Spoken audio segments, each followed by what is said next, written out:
नमस्कार मेरे प्यारे दोस्तों, कैसे हैं आप सभी? उम्मीद सभी अच्छे होंगे। दोस्तों, यदि आप भी एनटीपीसी की तैयारी कर रहे हैं, एनटीपीसी, एएलपी या आरपीएफ, रेलवे के किसी भी एग्ज़ाम की तैयारी कर रहे हैं और प्रीवियस ईयर प्रश्नों को नहीं कर रहे हैं, तो कहीं ना कहीं आप अपने साथ गलत कर रहे हैं, धोखा कर रहे हैं दोस्तों। क्योंकि हमें प्रीवियस ईयर क्वेश्चन के अगर जब तक ये नहीं पता होगा किस टाइप के क्वेश्चन रेलवे पूछता है, तब तक हम क्वेश्चन को कर ही नहीं पाएंगे। दोस्तों, इस सीरीज़ में हम लोग अपने चैनल आरडी इंस्पायर इंडिया पे प्रीवियस ईयर के जितने भी क्वेश्चन हैं उनको कवर कर रहे हैं, संपूर्ण उनका सॉल्यूशन कर रहे हैं। डेली 4 से 5 सेट होंगे जो बहुत ही कम समय में कराए जाएंगे। तो दोस्तों, इसको डेली आपको ये क्लास करनी ही करनी है। दोस्तों, क्लास प्रारंभ करने से पहले यदि आप चैनल पर नए हैं तो सब्सक्राइब करना ना भूलें। चलिए दोस्तों, क्लास को बिना किसी विलंब के प्रारंभ करते हैं। दोस्तों, पहला क्वेश्चन है, ऑप्टिकल फाइबर किसके सिद्धांत पर काम करता है? तो जो ऑप्टिकल फाइबर है वो पूर्ण आंतरिक परावर्तन के सिद्धांत पे काम करता है। किसके? पूर्ण आंतरिक परावर्तन, total internal reflection. Total internal reflection के सिद्धांत पे कौन कार्य करता है? Optical fibre. रेलवे का फेवरेट क्वेश्चन। दूसरा है दोस्तों, कौन सा देश पहला कार्बन निगेटिव देश बन गया है? तो वो देश है भूटान। कौन सा देश? भूटान। वर्ष 2004 में नासा ने किस ग्रह का अध्ययन करने के लिए मैसेंजर अंतरिक्ष यान प्रक्षेपित किया? तो वो था मरकरी, यानी कि बुध ग्रह का अध्ययन करने के लिए नासा ने जो है अंतरिक्ष यान प्रक्षेपित किया था। नेक्स्ट है दोस्तों, इलेक्ट्रॉन की खोज किसने की थी? इलेक्ट्रॉन की खोज किसने की थी? जे थॉमसन ने की थी। ट्रिक है ना अपनी, ईंट पर नाचे। कौन सी ट्रिक है? ईंट पर नाचे। ईंट पर नाचे, तो ईंट पर नाचे से याद कर लो। इलेक्ट्रॉन की किसने की थी? जे थॉमसन ने की थी।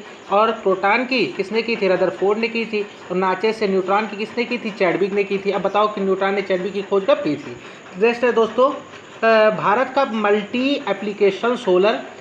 मल्टी एप्लीकेशन सोलर टेलीस्कोप मास्ट कौन से सौर वेधशाला से परिचालित होता है? तो ये राजस्थान के उदयपुर में जो वेधशाला बनी है वहाँ से क्या होता है? परिचालित होता है। वायुमंडल की कौन सी परत रेडियो संचार के लिए संभव बनाती है? तो आयनोस्फेयर, यानी कि आयन मंडल क्या करती है? जो है ये रेडियो संचार को संभव बनाती है। टोटल मंडल कितने हैं? CS मैप याद कर लो ट्रिक। CS मैप, क्षोभ मंडल, समताप मंडल, मध्य मंडल, आयन मंडल और वाह्य मंडल। तो यही है आयन मंडल, जो चौथी मंडल है।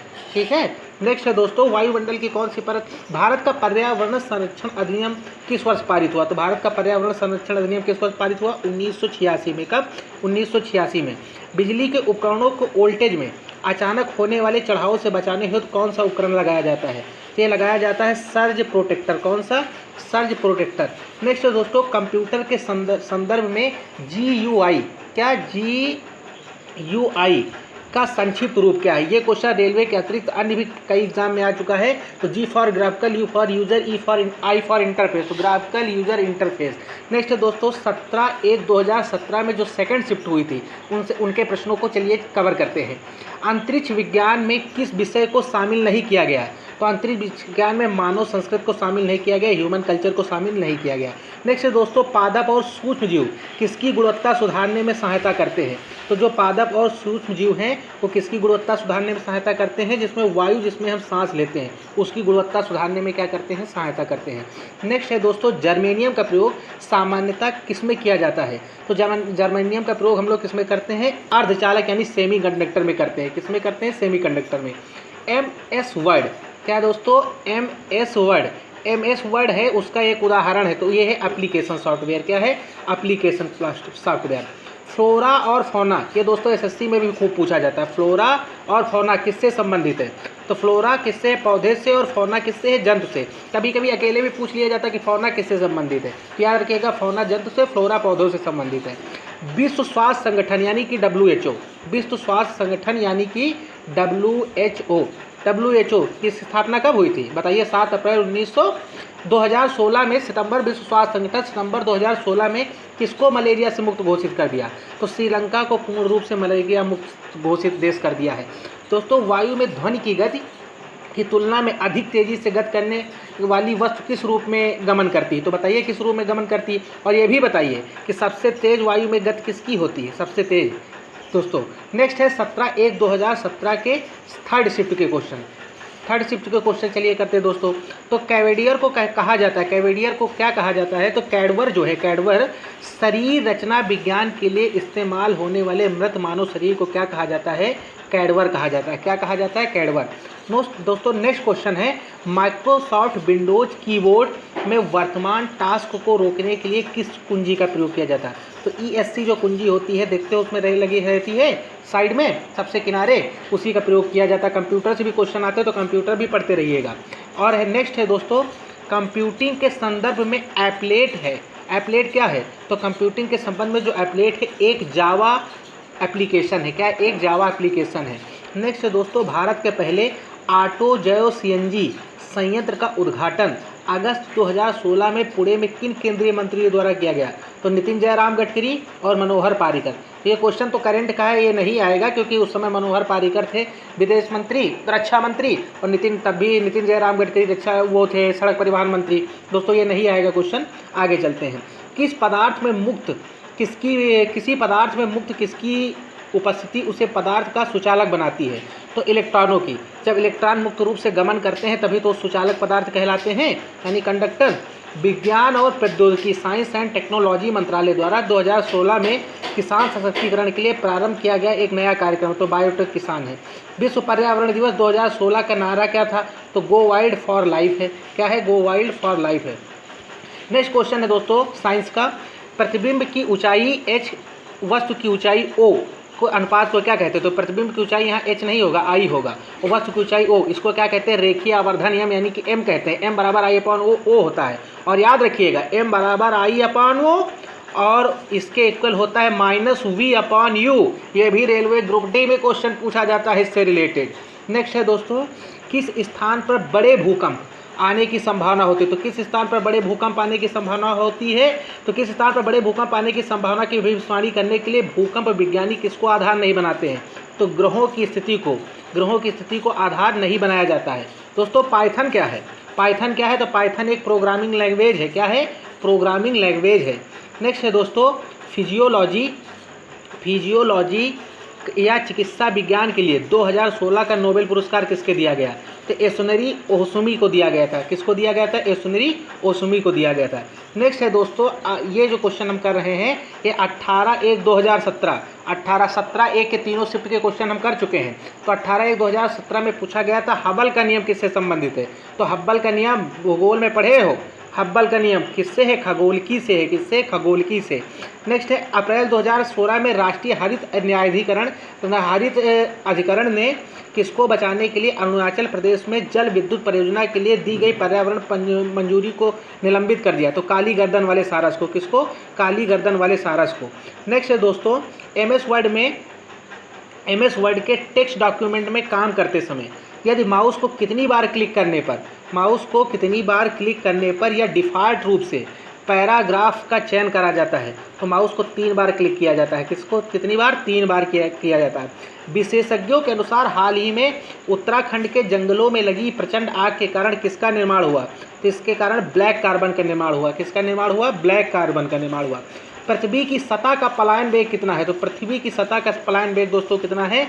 लगभग 11.2 किलोमीटर पर सेकंड। यानी पृथ्वी से कोई अगर वस्तु 11.2 किलोमीटर प्रति सेकंड के वेग से फेंक दी जाए तो वो पृथ्वी पर कभी भी वापस नहीं आएगी, ऐसा माना गया है। फेंक कर देखिएगा दोस्तों, गायरो अगर आ जाएगी तो बताना, ठीक है। गायरोस्कोप के सिद्धांत का प्रयोग किसमें नहीं किया जाता है? तो गायरोस्कोप का प्रयोग इंकजेट प्रिंटर में नहीं किया जाता है। किसमें नहीं किया जाता है? इंकजेट प्रिंटर में।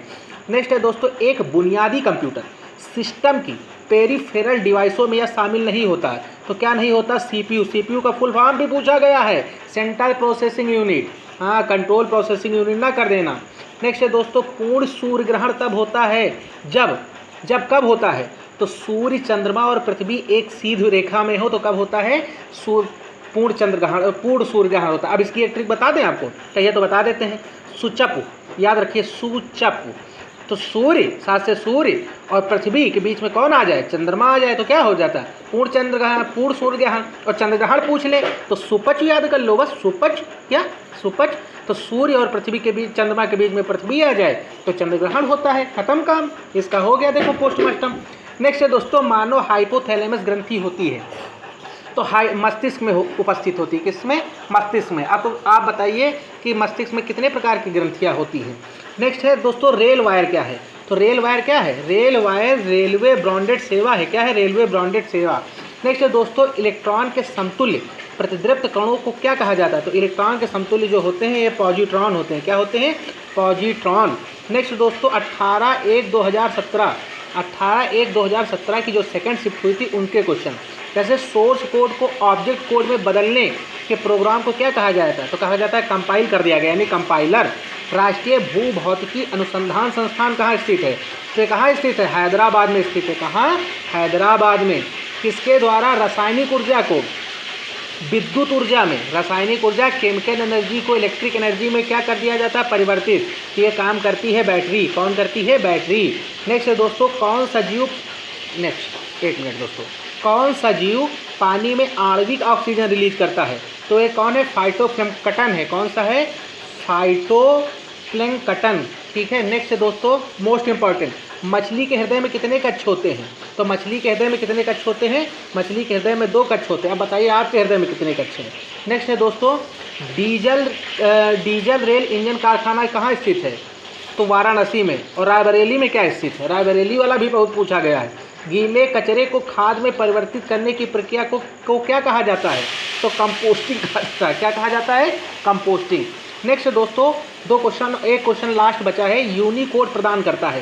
तो यूनिकोड क्या प्रदान करता है? यूनिकोड प्रदान करता है प्रत्येक लैंग्वेज के सभी कैरेक्टर के लिए एक विशिष्ट कोड। क्या करता है? जो प्रत्येक लैंग्वेज है उनके सभी कैरेक्टर के लिए एक विशिष्ट कोड प्रदान करता है। ये दोस्तों थे हमारे 5 सेट। तो सोच लीजिए कि 5 सेट कर लिया आपने 10 मिनट के अंदर।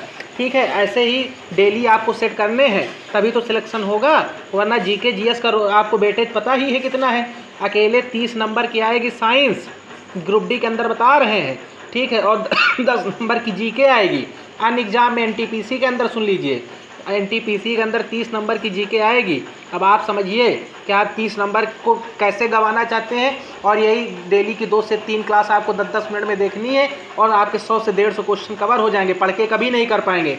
दोस्तों पुनः आपसे निवेदन है कि अगर आप चैनल पर नए हैं तो सब्सक्राइब कर लीजिए और डेली वीडियो आप देखना है, इससे रिलेटेड ना भूलें।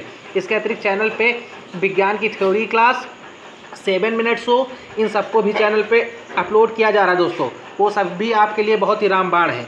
नमस्कार दोस्तों, मिलते हैं, अलविदा। मिलते हैं कल नए सेट के साथ में। धन्यवाद।